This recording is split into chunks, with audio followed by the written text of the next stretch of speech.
record. And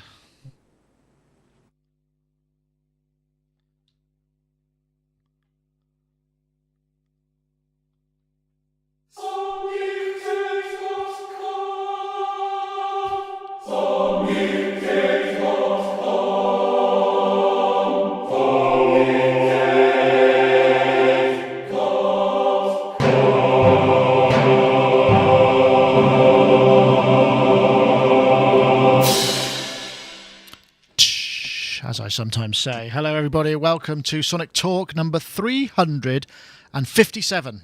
357. I suppose if it was a hot day, I could be eating a Magnum ice cream. Or if I was into handguns, I might be holding a Magnum handgun, which would probably not my thing, really.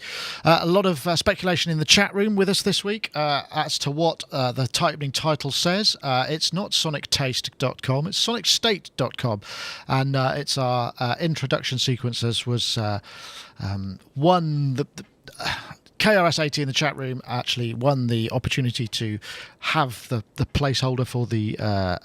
I'm not expressing myself right. He won the competition that meant he got to be the theme tune. That was what I'm trying to say. Oh, we might do another one of those soon if we can figure out a good way to do it. The problem was last time there were so many entries. It took like kind of, I don't know, hundreds of man hours to judge it. And the SoundCloud mechanism didn't really work out. So we might actually try and see if we can get another one together. But maybe that's something for the summer. There was tons of stunning entries. Oh, there was. In fact, I could quite easily just run a different one every week from the ones that we had. There were so many that were so good, and it was very difficult to choose from, I must say. I think we should hear some again. Yeah, maybe I'll do that. That's a good idea, Gaz. Good idea. In which case, I probably should introduce everybody. But first, I want to say thanks to everybody for joining us. Obviously, this is show is sponsored by Isotope. And if you have been following the show, you'll know that they're giving away copies of Isotope RX3. We have a winner from last week's show, and we'll have details of the competition of how to win a copy in this week's show a little bit later on, along with the message. So that's my sort of teaser to help you tune in rather than tune out, if you see what I mean. I want to say thanks to everybody in the chat room also for joining us. We've got a nice fulsome chat room. I've been told off for saying that. Somebody in the comments last week said, God, don't say it anymore, it drives me mad, and then apologised. So I don't know where I am, quite frankly. But anyway, we'll go and get some guests. Let's say we heard Gaz. There's Gaz Williams, professional bass player, music technologist, music producer, gazwilliams.me.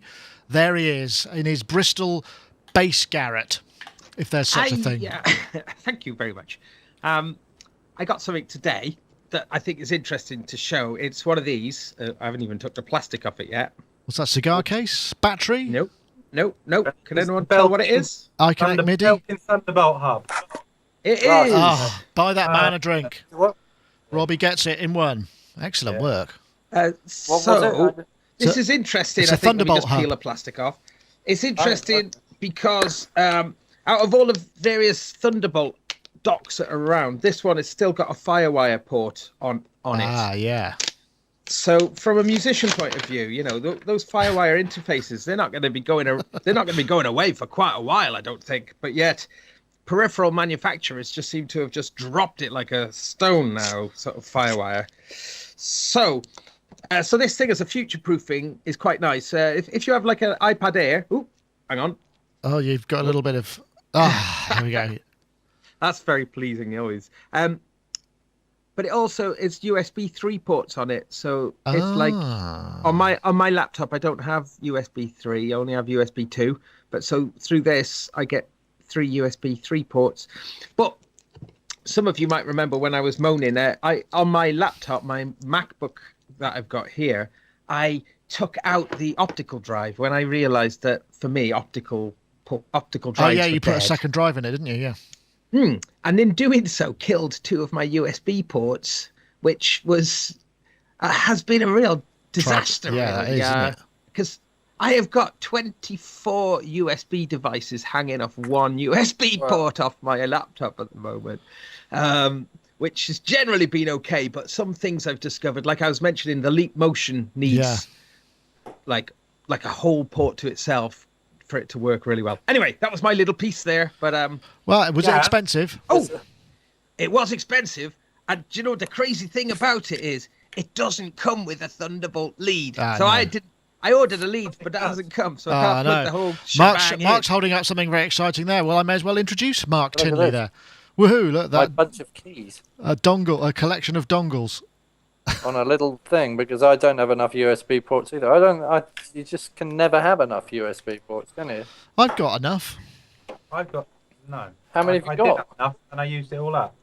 Well, I've got two, but I have a USB hub, but I don't use a lot of USB on this system here. The other one I've got a 7-port or something anyway. But yeah, I've got some stuff that I do need to use. So if I had two and I plugged my iLog in and my e-license, so that would be it, wouldn't it? Yeah, then you'd need a hub, which you have, so it's all right. Mark, very quick, Nick. Hello. Yeah, I ought to say. Sorry. I didn't mention that hub cost. I got it from Amazon for £150. Oh, okay, that's cheaper than I Well, thought. It was. £300 to begin with. Yeah.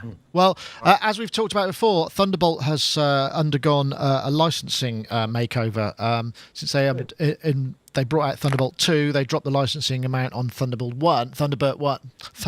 1, which means that obviously the peripherals are starting to be affordable because the licensing on the ports was the thing that really killed it. And that hub is a Thunderbolt 1. Yeah. That's a good point. Okay. Does it come with drivers for your USB 3 port? Because he's just opened it. We'll find out. USB 3 port to my computer, and it wouldn't work. If it had come with a Thunderbolt lead, then I'd be able to plug it all in, but I have to wait for that. Oh, okay. And finally, we'll also say hello to Mr. Robert Bronneman in his studio there with his hirsute twin, who's called Andy Hunter. These two guys are actually Sushi Friday Music. If you've been following them on YouTube, on Facebook, you'll be they're making an analog album. And this is you at the end of one of your sessions at the moment. We are partway through. 3 days we've done, and we've gone all kind of. Well, we started kind of very sort of ambient, and it's kind of gone very Vangelis. But it's all good fun. Only way to go. Yeah, it is the only way to go. It's been a lot of fun this week. Yeah, so we even managed to fit in Anchorman 2 last night, which was all good. Oh, right, having time off and everything. So, Andy Hunter, what's your role in the proceedings? Because we know what Robbie does. Robbie's a record producer and composer, etc., film composer and songwriter. And so, what do you do then? He said in a sort of casual cocktail party kind of inquiry. Well, me and Robbie have known each other for about 20 years, and I've been my main thing is a DJ. But I've also ended up producing, and then we work on film scores together. So me and Robbie got back together when he was producing some of my records about 5 years ago, and we started working together again, especially on the film score. Yeah. Okay, right. So have you been having fun? How's the session gone then? Have you finished editing the hi-hat part, or is there? Have you been going through it like crazy? We've done much more this week. It's we just did loads of passes with the we were using the IntelliGel Metropolis step sequencer and hooking it up to. Funnily enough, we actually managed to get some musically meaningful stuff out of my Polygamist. So we kind of hooked the Polygamist up with the Mutable Instruments braid, and we kind of used it like as a kind of two oscillators, one off each, and we got all these lovely organic parts and layered them up, and then did some pads on the old Casio PX5S, and yeah, it's coming on nicely. Excellent. Just out of interest, the Mutable Instruments braid is that the thing that will allow you to take a MIDI input and it'll drive up to 4 things, and you can have either 4 monos or duo and pads and polyphony? No, the braids is actually an oscillator. It's so far off the mark. Yeah, it's their oscillator, but it's got all these different models in it. So it's got granular stuff, it's got analog stuff, it's got virtual modeling stuff. It's really interesting oscillator.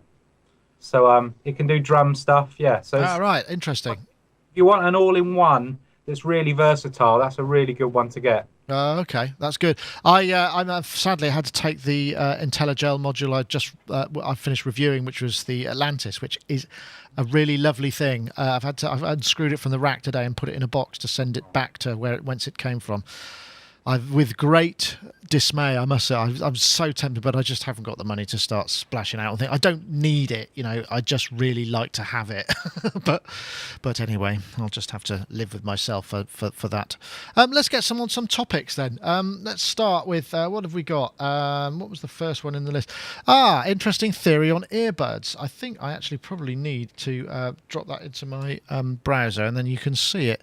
This was on the Forbes site. This is how earbuds have changed the sound and business of pop, and it's written by a guy called Nick Mesite, or Messit. I hope I'm not pronouncing that wrong. I'm probably Mesiter. Anyway, he was basically, his thesis basically seems to be that mixes and mixers have kind of changed as a result of our listening devices. I know we've talked about mobile phones before, but earbuds originally were very often actually just really cheap, crappy kind of things that were the cheapest way to get sound out of a device, and it's not a headphones. And that they've become much more of a utility thing.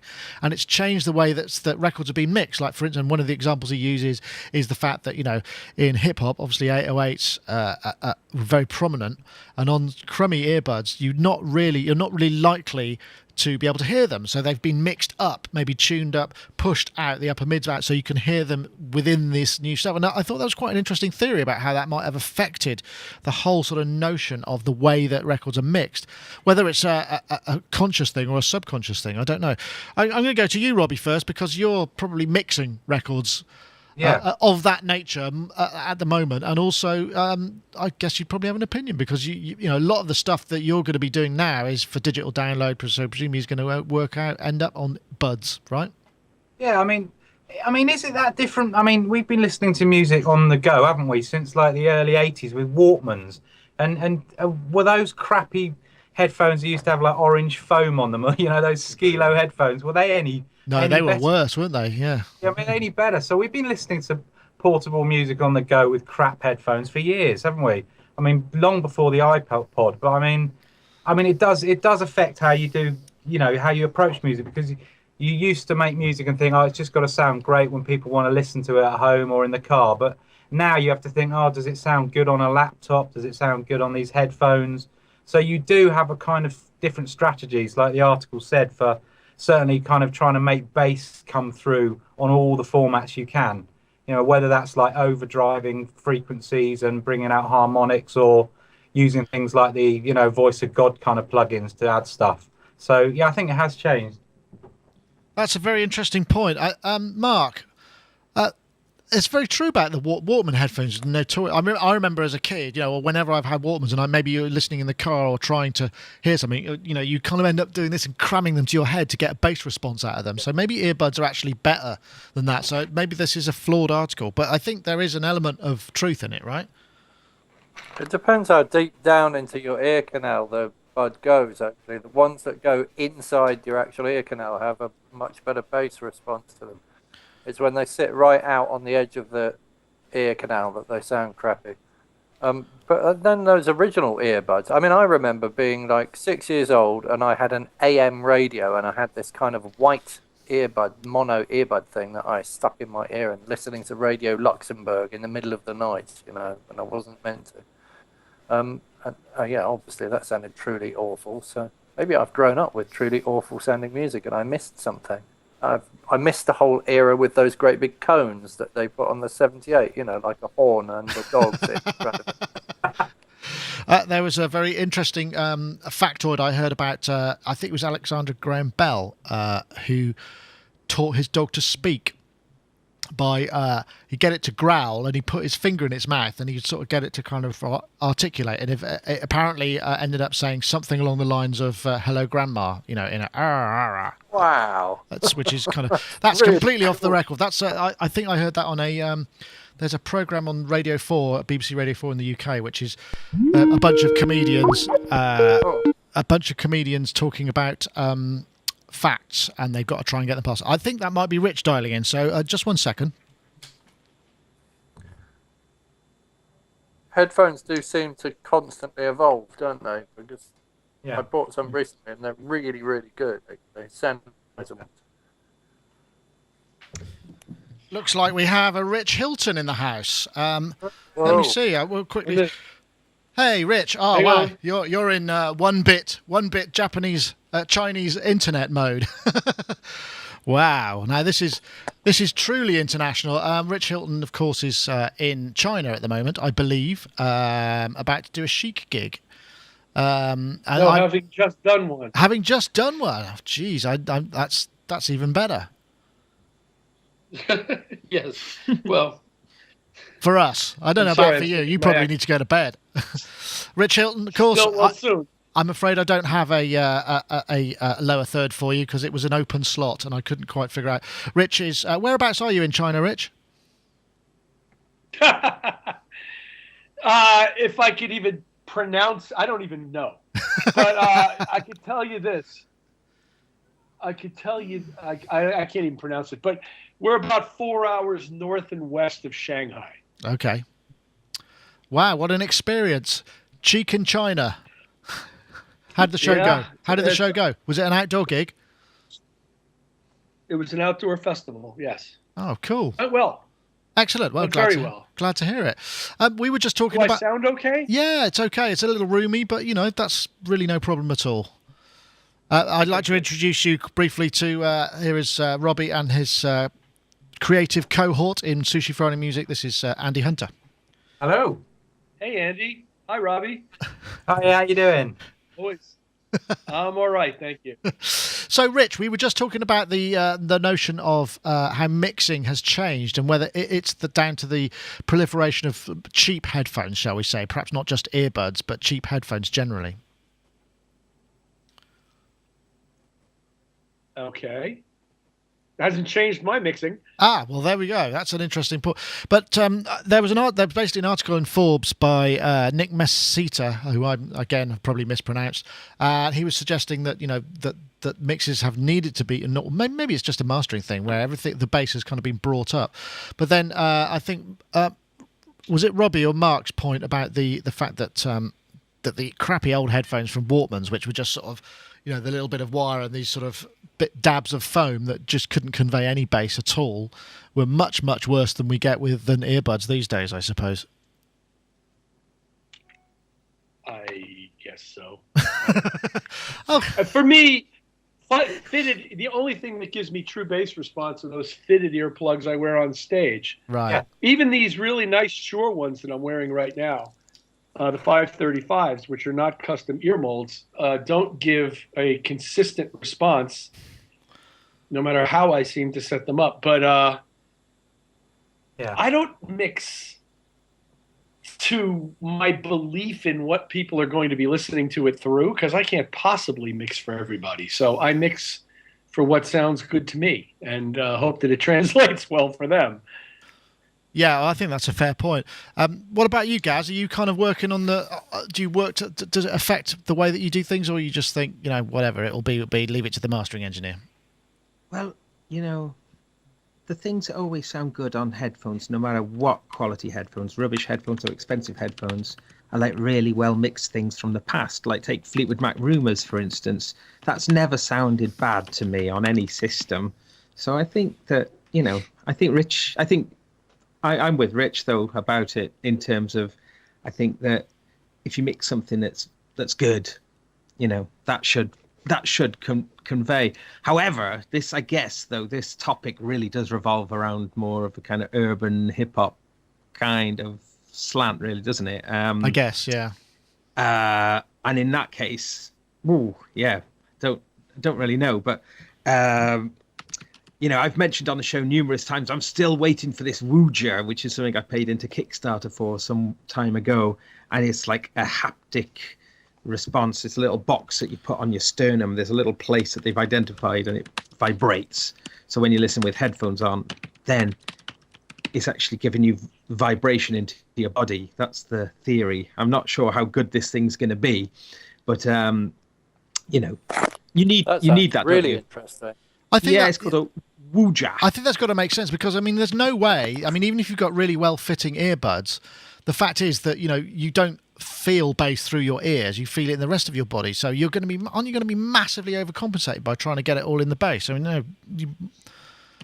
By getting it all in the buds. Maybe. But nipping it in the buds? Yes, perhaps. I'm with Rich with the old live ones, because if you've got like Ultimate Ears or ACS, like really good live drivers, you know, they've got like quad drivers in them. The bass response you can get on some of the in-ears now is amazing. Yeah. But I mean, you are talking hundreds and hundreds of pounds, and they are molded to your ears. But yeah. I Well, guess the thing is, they've got to be tight in the ear canal to get the bass Yeah. response. They need to be absolutely fitted to your ears, and then you get the bass. You adjust the bass response by changing the size of the hole on the outside of the unit.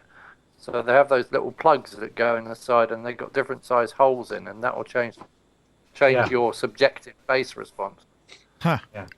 There was a thing that I think called ear candy, which we saw at the Brighton Music Conference, which was like a mold that you'd wrap it round your actual buds and then stick it in your ear so it would seal all around it, and then take it out and it would set. That looked kind of interesting.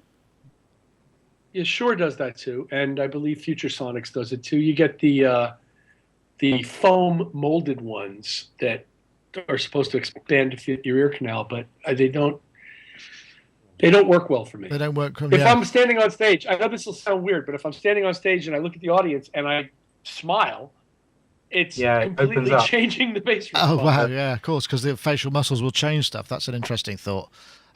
Well, you know the answer to that, Rich, is obviously you need maybe just not to smile. Yeah.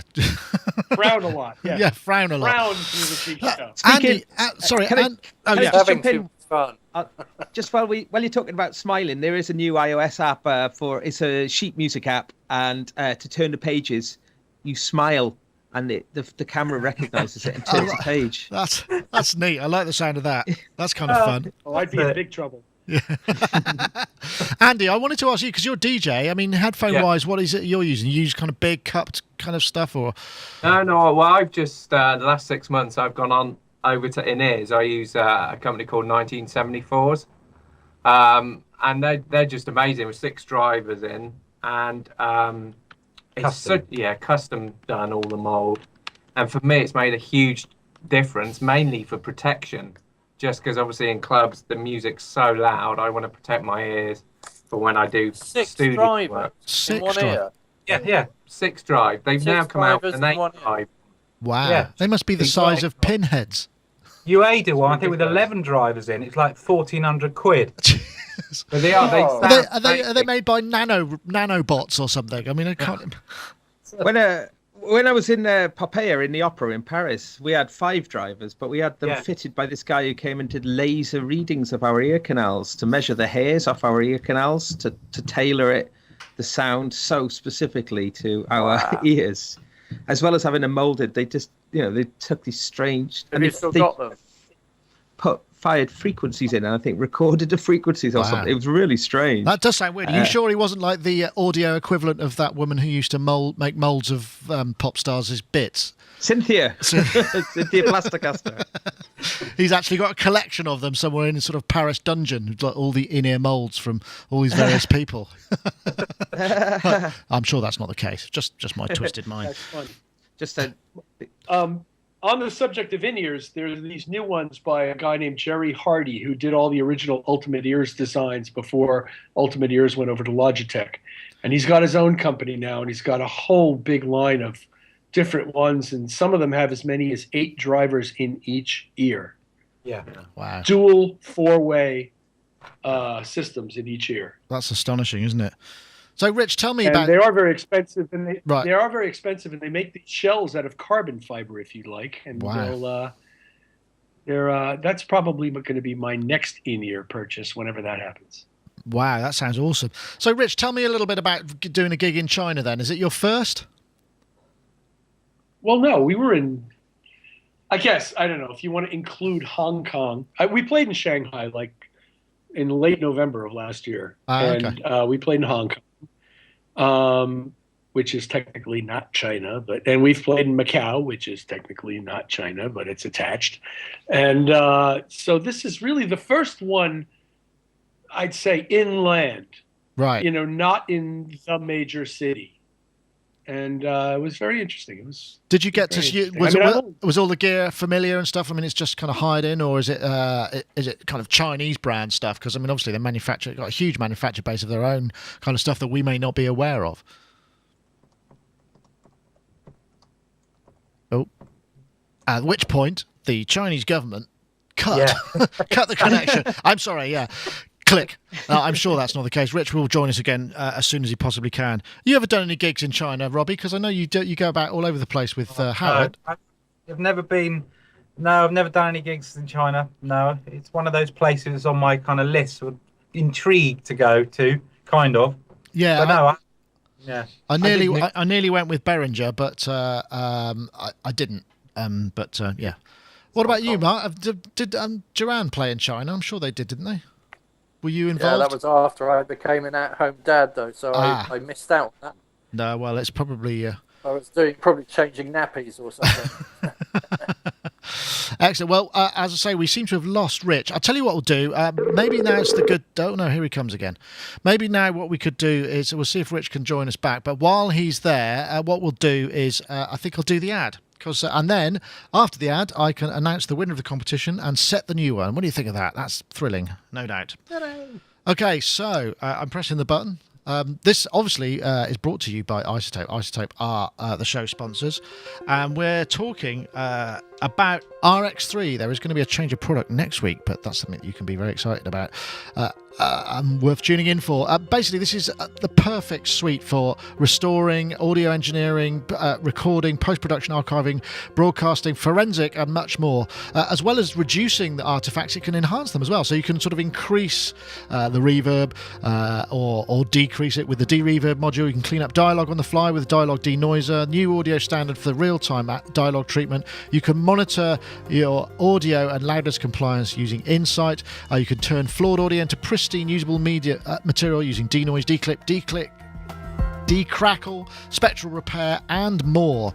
There's so much to it, and also RX is on sale through May the 1st. So if you buy it today, you could save yourself $100 on the regular version, or $749 from $1199. That's kind of $250 from RX3 Advanced. Thoroughly recommend you do that. I mean, we use it all the time. It's great for kind of reducing room sounds if you've got a particularly roomy recording, particularly with video where sound is so important. It's used a lot in that, but you can use it in many other ways too. So do heartily recommend you check that out. And also, we do have a winner for this week's show, for last week's competition. The winner is, in fact, if I scroll down here, you had to basically tweet. You need to be on Twitter to join this competition. RX3 Declick, and the winner is Stu McRae, StuMac303, and he tweeted the relevant stuff. And what we did is I just do a search on the hashtag that you send out, and then I pick a random number with a random number generator, and that's the person that wins. So it's all... I don't even know where they are, but of course it's delivered digitally. So this is the wonderful marvel of everything. iZotope will be sending him a code. If he makes himself known to me, then I can get his email address. I'll try and contact him via Twitter as well. But we do have another competition this week. You can win iZotope again.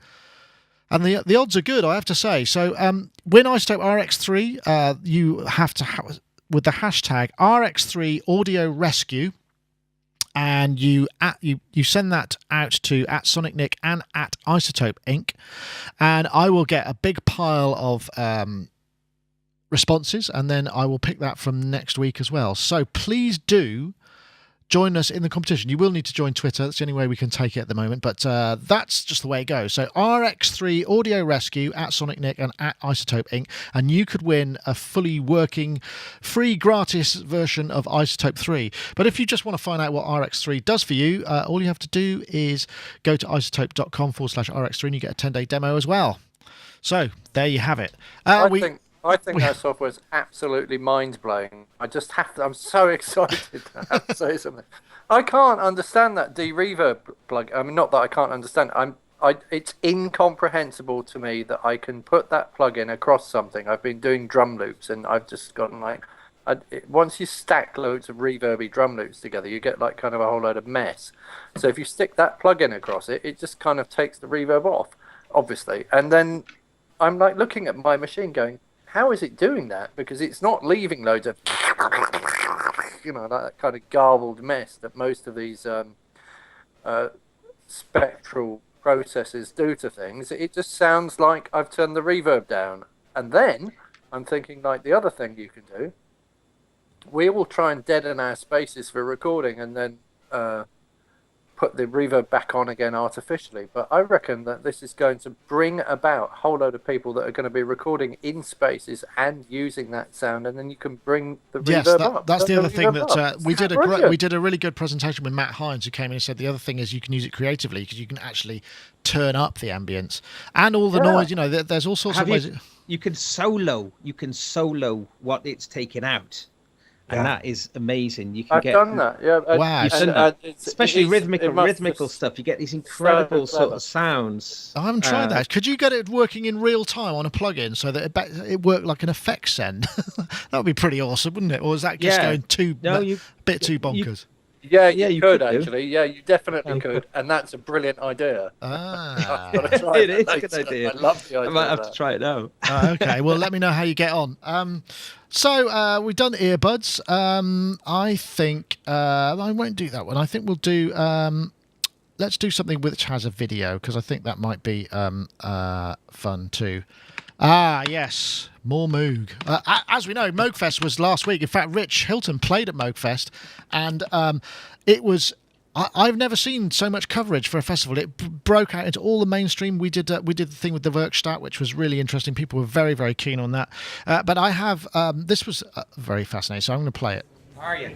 There's Mike Adams, Moog CEO. Looks like he's got a couple of things under the covers there. I'll probably scroll forward here because I can't. I don't know how long this video is. I didn't get the chance to fix. So we'll scroll forward. He's talking about what it's going to be. Oh, look at that! It's a goddamn Emerson Modular. Can you believe that? This is what's so funny. Last April Fools, they said, "Oh, we're going to make a Keith Emerson Modular minus the rocket launchers," and everyone went, "Oh, ho, ho, ho, ho, how hilarious!" And they have.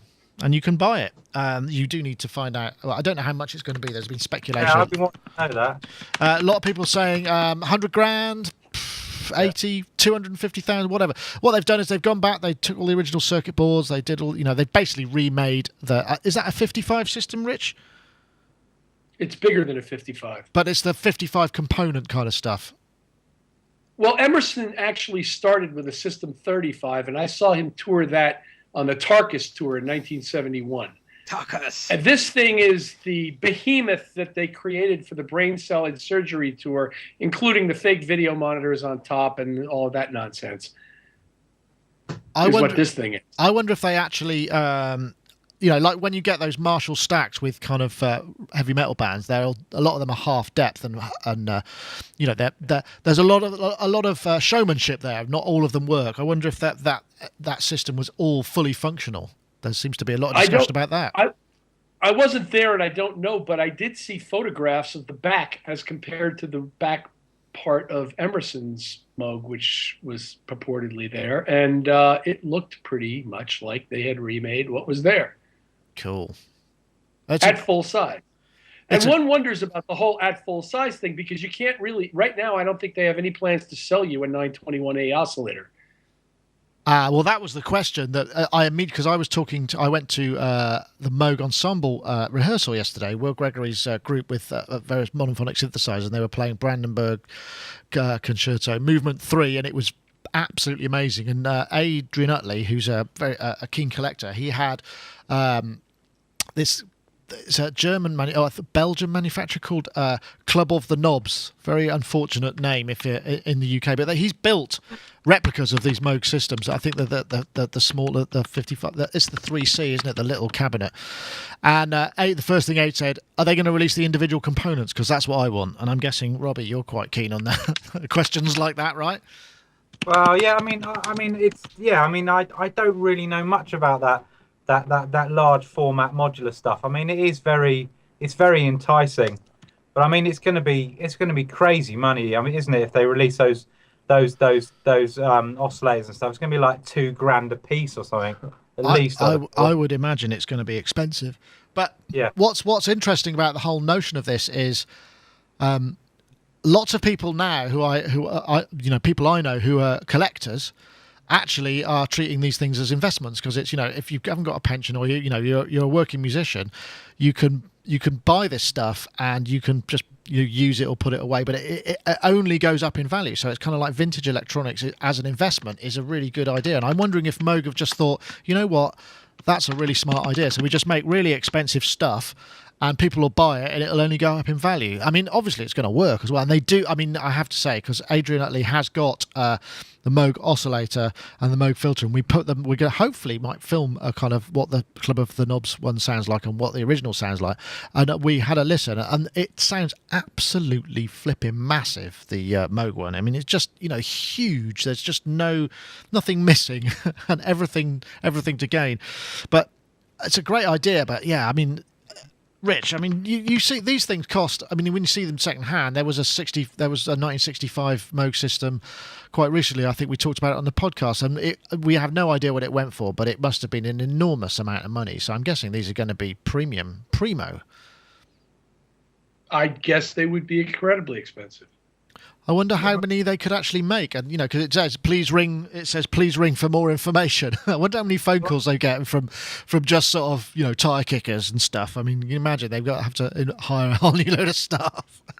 we watched an extended. Go ahead, Robbie. Sorry. I was just going to say, we watched an extended video of that whole presentation, and they were talking about the guy who's made. I don't know how many they've made, if that's just the one they've made so far. But he'd sourced all these parts from around the world, and he was inside electrical components, scrubbing them down and stuff to try and salvage enough components. So I mean, how many of those can they do? Yeah, I suppose if you're going to do it that way, it's going to be a very limited run, I guess, isn't it? Can I say something? Yeah. The Keith Emerson, Emerson, Lake and Palmer in Britain have been sort of considered a joke for many years, certainly with people more of my generation, really a lot of disdain towards them. And so I think it's quite interesting in a way that when it comes to the synthesizer stuff, that he gets all his credibility back. But I really recommend people listen to Carter off Brain Salad Surgery to hear just what that synth sounds like and just how amazing it sounds.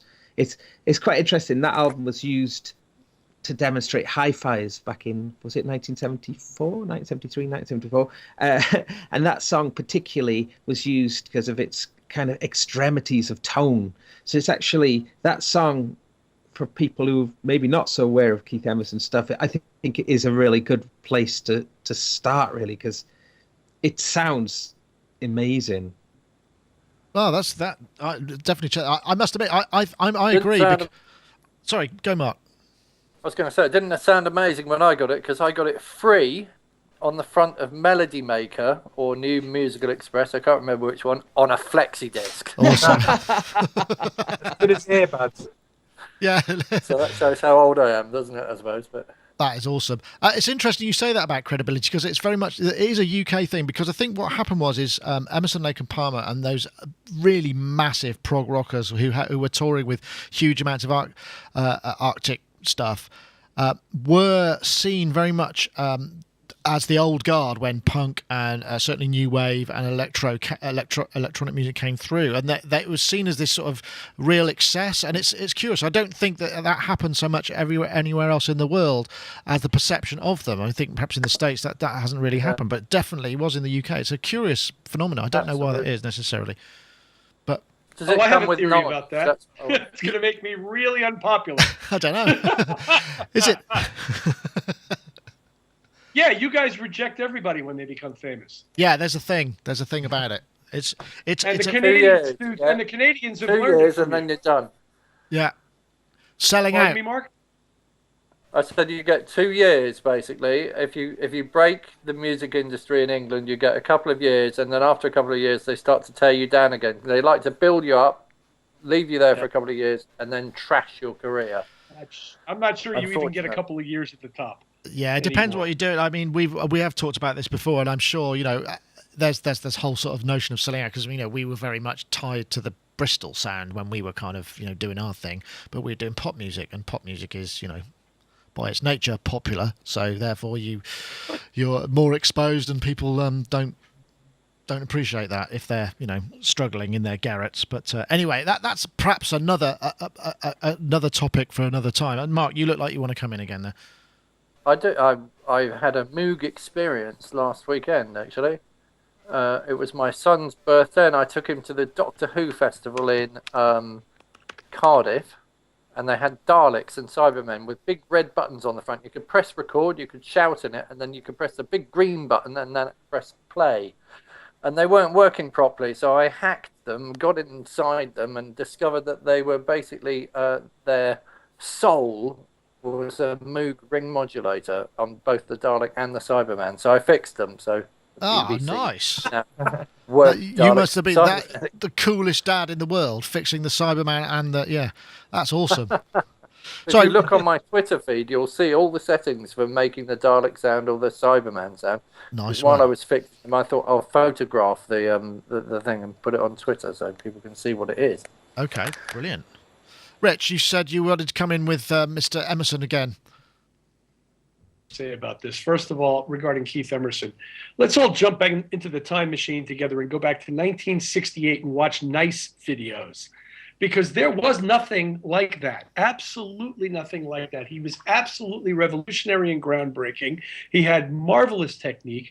He was writing incredible stuff, and I defy anybody to find a piece of the prog rock generation that's superior to Tarkus as a piece of composition. He was an amazing composer. As a showman, yes, he had a bit of Houdini in him. He had a bit of, he was a bit of the huckster as a showman, and sort of remains so, but it's that very hucksterism that makes this whole huge Moog thing appealing to people. It's the romance behind it. Yeah, no, that's very true. Not that they didn't sound wonderful, the original Moog modulars, but nobody was clamoring for this. What this is, and boy, is this going to sound cynical, but it's true, is an attempt by the current Moog guard, that would be your friend Mike that we discussed earlier, to tie his company to the legacy that was started by Robert A. Moog. Sure. I think that's what this is. Yeah, absolutely. And Moog, as we've discussed with Moogfest, has been a massive success. I mean, I'm sure it's done wonders for the brand, and just pretty well done, I have to say. Anybody else got anything to add to this one? Robbie, we talked about, you've got a Moog, haven't you? You've got you've got the. Is it the Voyager you got? Voyager rack mount, yeah.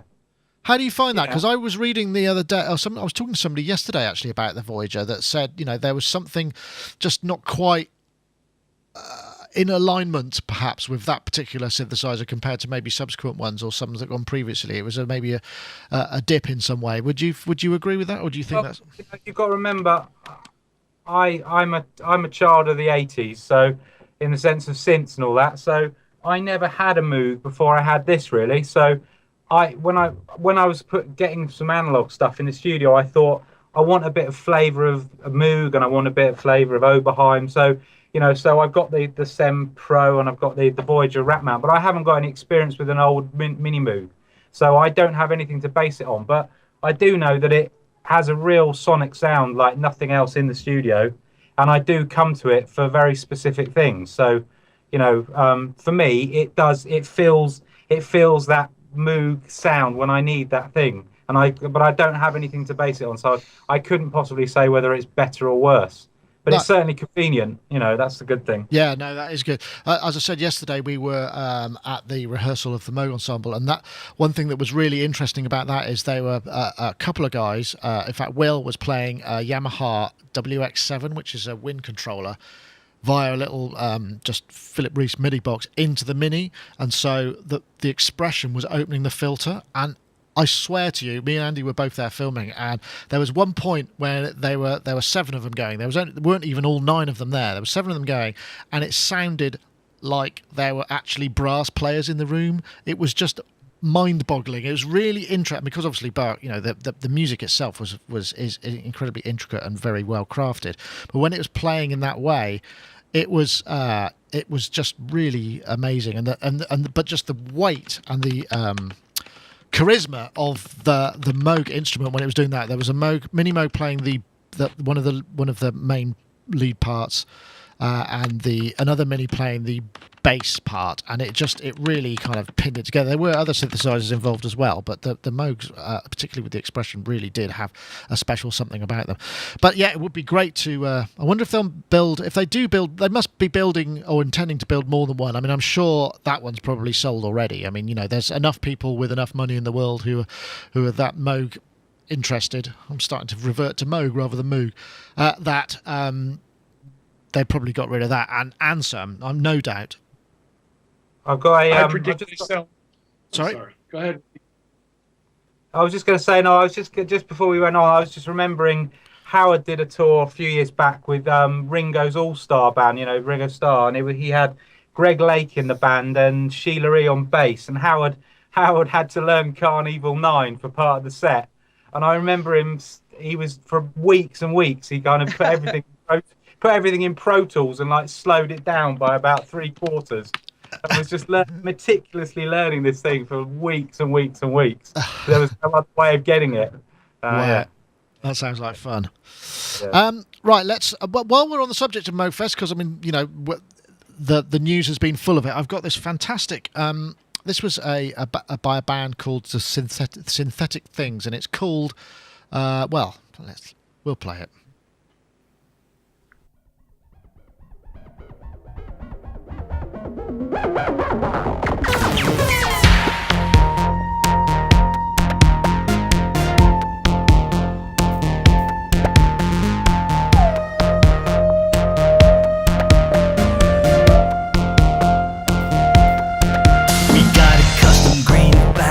In almost every song,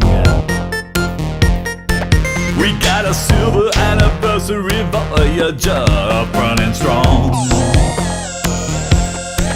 We got a whole rack of Moog Fogers right up in your face, with a touch of Moog and a Minotaur for bass. Here comes the chorus. That's right.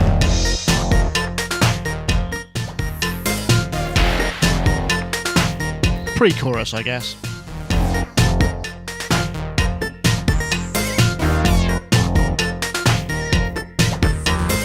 Why are we not playing at Moogfest? The connection seems perfectly clear. Why are we not playing at Moogfest? Catchy little number that's the Synthetic Things, Knoxville's Tim Kuhn and Mitch Thomas. I think they said it was more of a tribute, but it seemed to catch the imagination. I don't know how many hits that video's had, but what a great protest song. It was sort of something that probably doesn't, it's nice to see a protest song that's sort of almost completely trivial, but yet captures the imagination there. I don't know. What do you think, Gaz? I think they did a great job there. Very kitsch. And it just reminds me it's really captured whatever it was that of that era, even the vocals. It sounded good, didn't it? Yeah, it really did. But they say, why we're not playing at Moogfest? Is that the chorus? That was it. Yes, that was the. What they weren't asked to play, were they? Or, apparently not. No, I think they wanted to, but they weren't asked. But yeah, what a great idea though to do that. It's maybe they will next year. Yeah, cool. But it sounded good though. Track sounded good. It was, I think if you're going to do like a protest song, why not make it sound good? Yeah, absolutely. I don't know, Rich, you did play at Moogfest, and Not only that, I had dinner with Mitch Thomas the night before and the other people who worked on that. Cool. And I had lunch the day of with Michelle Moog. Ah, yeah. Well, we've had Michelle on the show before. Michelle Moog Kusa, is that how you pronounce it? Yeah, that's correct. So, what was Moogfest buzzing? Was it kind of happening? It was. I don't know Asheville at all. Was it kind of the whole centre, or was it all sort of spread about sort of too far for lots of people walking around in Moog t-shirts and just kind of being all Moogy? I'm not sure what the question is, but there was more than one stage. There was an outdoor stage, and then there's the theater in which the main concerts are held, or a lot of them. I went the first night there. I went to see Kraftwerk. Ah, how was that? Theater. It was wonderful. It was actually, really is that your first time seeing Kraftwerk? Yeah. Yes, And they had some of the most amazing visuals. 3D glasses. Everybody's wearing 3D glasses. They had incredible visuals, and the music was cool. Sounded great. Oh, excellent. That sounds really good. Fun. I would really like to be there. I mean, obviously, we got something going with Steve Dunnington. He showed us the Werkstatt, which everybody seems to be very excited about.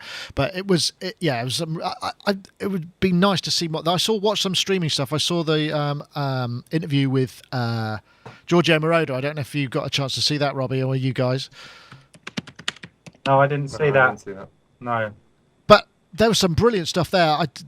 Speaking of visuals, did you see there was also a bunch of videos from Flying Lotus, and their visuals are just mind-blowing. I'm not quite sure. I don't know much about the band, but the set seemed absolutely rocking. Are you aware of their stuff?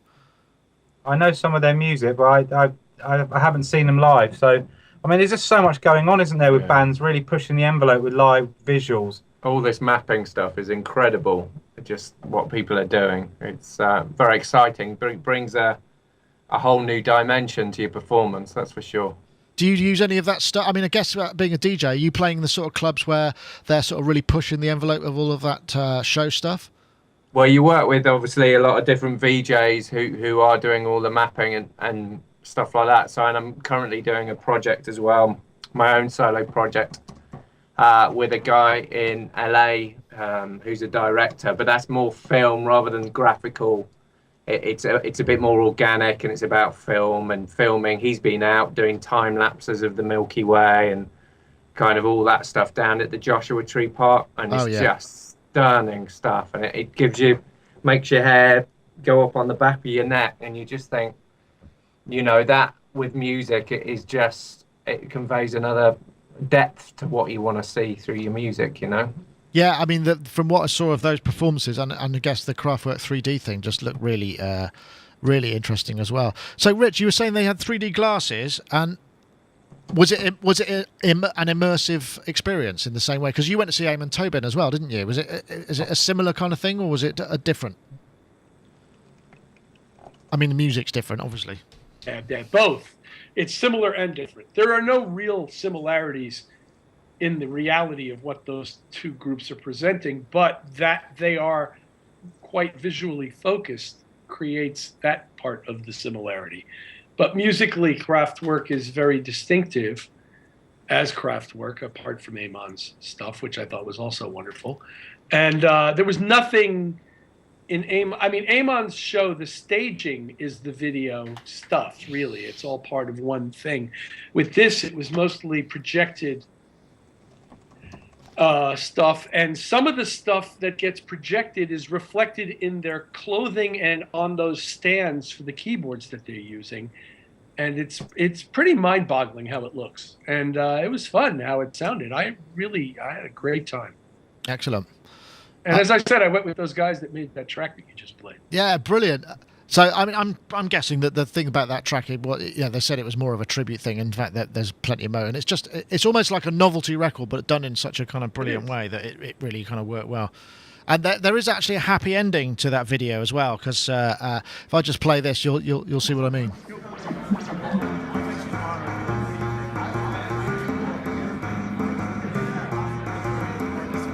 Look, I'm playing at Moogfest. So he actually got to be he did one of the VIP engineering tickets, I guess, and got to make a Werkstatt and played it. So there's an extra happy ending there. So I was quite pleased with that one as a way for it all to tie out nicely. I know, Gaz. Did you mention the circuit bending stuff? Because the circuit bending stuff looks really interesting. Oh, what the winner in the circuit bending challenge hall for a week. Yeah, no, that did look good. In fact, I noticed the circuit bending challenge winner got onto like Gizmodo and CNET. It was really, it was going everywhere. So I'm suspecting next year is going to be even more amazing, and we're going to have to try and get there. Because I mean, as I was watching, I was thinking, we really need to be there. But it's actually really expensive to get to Asheville at this time of year from where we are, which is kind of a shame, really. But I don't know. Anything you wanted to see there, Gaz? I know we've probably talked about this already, but it seems like such a Moog love fest at the moment because everything is so moogy. Was it? Well, I'd like to ask Rich what the sound system was like in there. Had they gone to extra trouble to get a decent PA system? Well, I don't know for sure if Kraftwerk were using the house system or not, because I do know they brought in their own board. And the reason I know that is because the first night that they played, the thing quit on them in the middle of the show. Or so I was told. Literally went absolutely dead for like 25 minutes. Oh, I saw some news about that. Yeah, I did see. Yeah. So I do know they brought their own front of house stuff, but I don't know if they actually brought the speaker amp side of that world. And the speakers that we used and that were hung for the festival was a really gorgeous L Acoustics line array. Oh, nice. That sounded wonderful, as they do. Yeah, very good. Excellent. I'm just thinking of where to go next with this. It feels like this. We kind of reached the end of the topic list. I didn't do the interesting the PhonoPaper. Does anyone want to have a quick look at that before we finish up? This was kind of fun. I'll tell you what. I'll play this and then we can. So why not?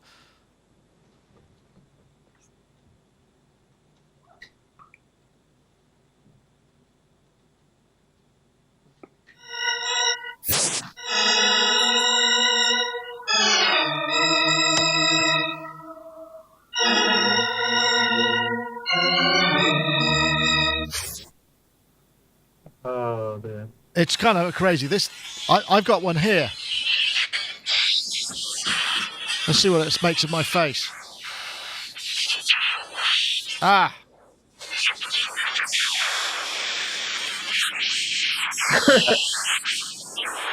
The microphone.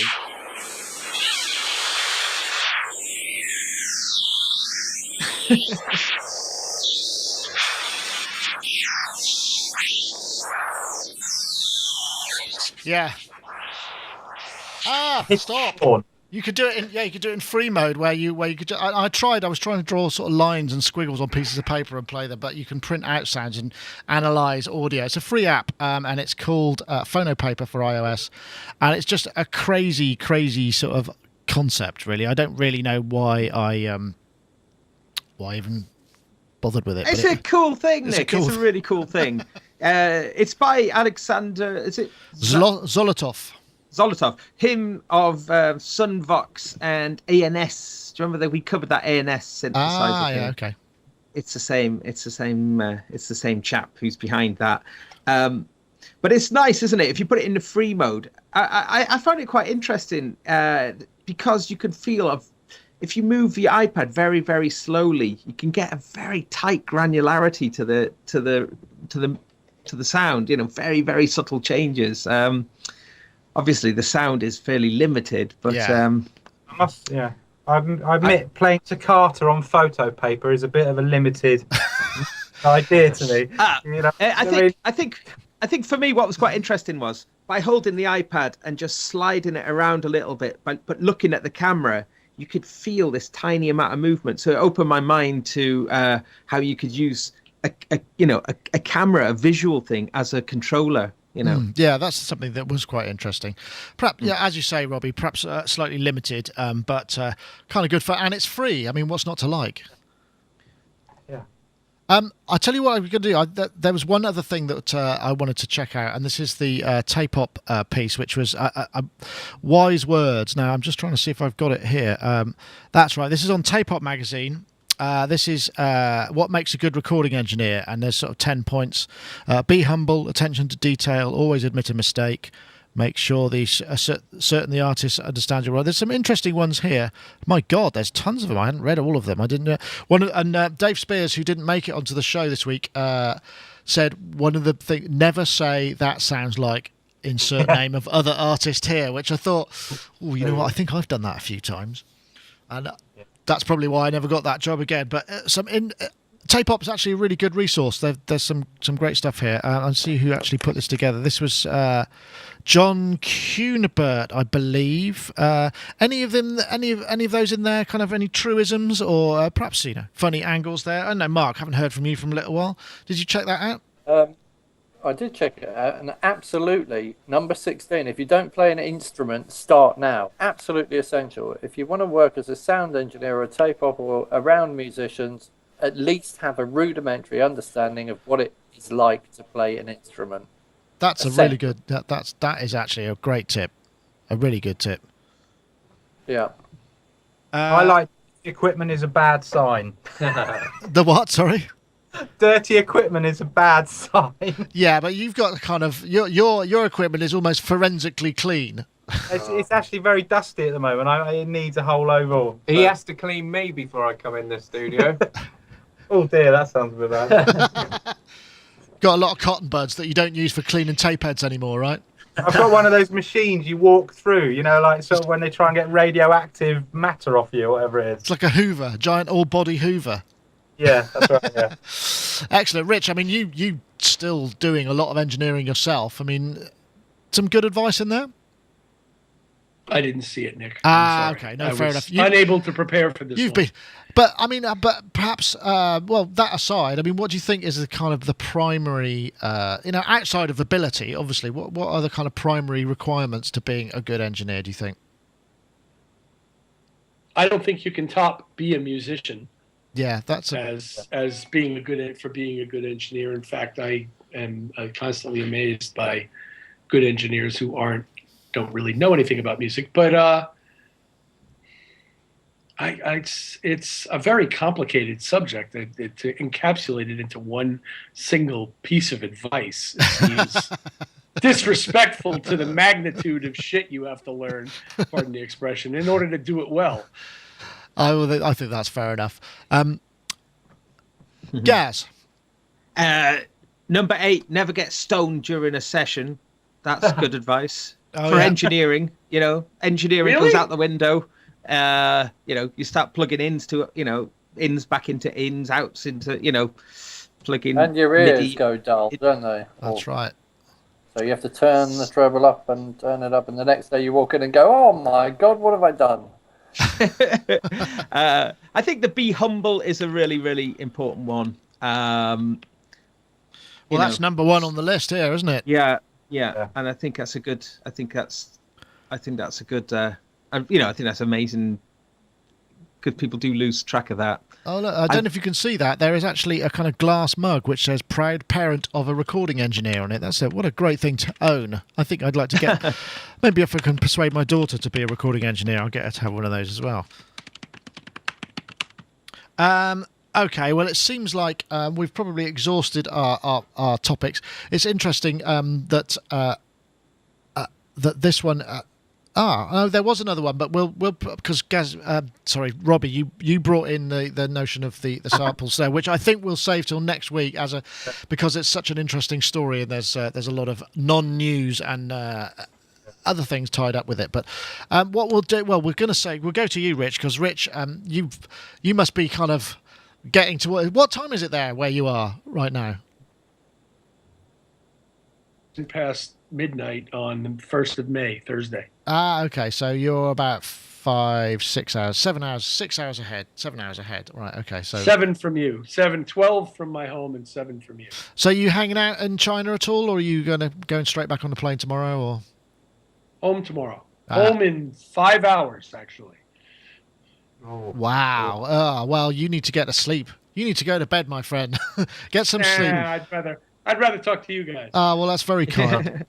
I hope you have a great flight back, and it all goes wonderful, and you have a lovely breakfast. What would you have for breakfast in China? The usual stuff. I slept through breakfast today, so I couldn't tell you. And tomorrow we're out of here at 5 in the morning, so I'm not going to find out then either. So, whatever. I don't know what they eat for breakfast here, but we're going straight home. I spent less than 36 hours here in total, and we're going home. Wow. That's crazy, isn't it? That's just the way it goes. So, yes, there we go. Anyway, Rich, thank you very much for joining us. Rich, of course, keyboards with Chic, where he's back home to the bosom of his family, but after just playing in China. So, thank you very much for joining us, Rich. And I'm pleased to say the internet has held up. It seems to have a throttled bandwidth, but it's not been, it still works, which is cool. And they obviously allow Skype, which is great to know. Yeah, they do. I guess you must have killed the outgoing video feed, which I think helped it a lot. Because I don't see any of you. I haven't been seeing anybody since I got back no, home. we didn't. Oh, well, all I'm seeing is a blank screen for interesting. incoming video. But it's fine. Leave it. Don't change it. It's all good. Well, it's a bit late now. Anyway, but Yeah. I'm sorry about that. Okay, well, thank you very much for joining us, Rich, and we look forward to speaking to you again. And, of course, we'll go to Robbie and Andy there in Sushi Friday Music's Control Centre. So when are we going to start hearing some of this stuff in its completion? Well, we've pretty much finished the first track, and the second one, I reckon, another 3-day stint. Yeah, and we're another session. So it's just whether we start drip feeding stuff out or we wait till we've got a body of work. I don't know. What do you guys think? What do you think about that whole thing? It's kind of people are very divided about that these days, aren't they? I'm sorry, go, Gaz. Track when it's finished, get it up. Yeah. That's what I think. Yeah. Just get it out there in the world. Yeah. I think that's true, because the thing is, you can build momentum then, and then go, all right, well, actually, maybe I'll make a bit more time for this, because this has gone down so well that I want to do some more as soon as possible, I guess. I think that's good advice. Yeah. Andy, I'm looking at your body language. You're perhaps not in agreement. Arms folded there. Oh, no. That's just me. I get a bit itchy. I can only sit still for about 10 minutes, so a whole hour is. So I'm holding myself down. You've done very well. Oh, thanks for having me. It's been great. Well, hopefully we'll get you again. Maybe our worlds will collide again in the future, and we can have you on again, because it certainly works. That'd be amazing for me. Anyway, so Robbie Bronneman and Andy Hunter. If you go to Facebook, Sushi Friday Music. Yes, it is Sushi Friday Music. Facebook.com/Sushi Friday Music will get you where you need to go, and you can see what they've been up to. In fact, there should be a whole bunch of new stuff up there from this previous session. New videos up there, yeah. Okay. Yeah. Excellent. Well, thank you very much. I'll also say thank you to Mark Tinley. Mark Tinley's over there in Glastonbury. And you're very welcome. Are you going to be doing any more of your talks, or was this the beginning of a series, or is it just a one-off? Music workshops. Yeah, we're going to do some more music workshops. We're going to do some more experiments. We've learned a whole load of things from people from the first one. We're going to modify it a bit, and there was nowhere near enough time to even get into it, so we're going to do like a daytime one that spans through a whole day, or maybe even a whole weekend. We could do a residential. How about that? That sounds really exciting. Yeah, nice one. Anyway, Mark, thank you very much for joining us. You're very welcome. And Gaz Williams there, gazwilliams.me over there in Bristol. Are you on the iPad again today? Yeah. God, it's such great video quality, I must say. I'm very impressed with that. Yeah. Bitwig. Yes, that's on my mind. Gaz is looking at Bitwig, and how are you finding it? Because obviously a lot of the stuff that we've been hearing is just Ableton comparisons, but is there more to it than that? I think it's interesting how they take the Ableton protocol, if you will, and use that as the starting block. You could actually say that a lot of the others maybe copied Cubase or whatever. So in a way, it's using that workflow that was initiated by Live, and it does take it other places. But I think it's quite interesting to be comparing a version 1 release with a version 9 release. Yeah, of course.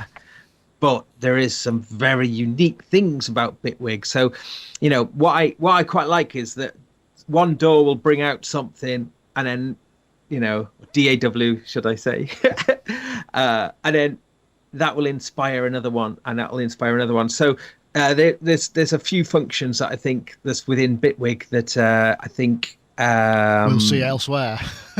Well, I'd like to see elsewhere, because it's blooming makes a lot of sense. Very good. Well, we'll look forward to seeing that. Gaz is going to be doing some pieces on Bitwig for us in the not too distant future, and again we'll also be having a little bit of the interview I had with Will and the Moog ensemble, which I'm hoping, I haven't seen the footage yet, I'm hoping it's come out because it was a bit impromptu.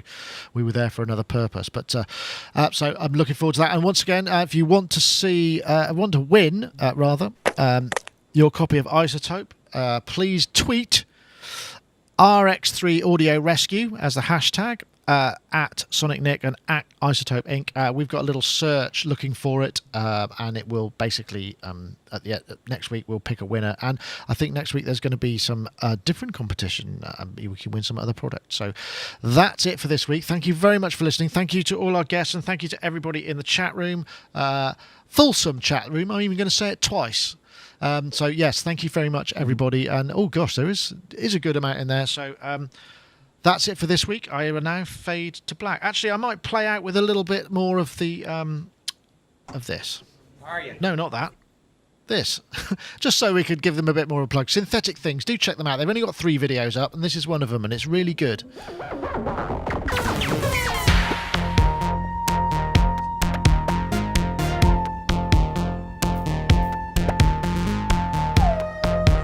Sushi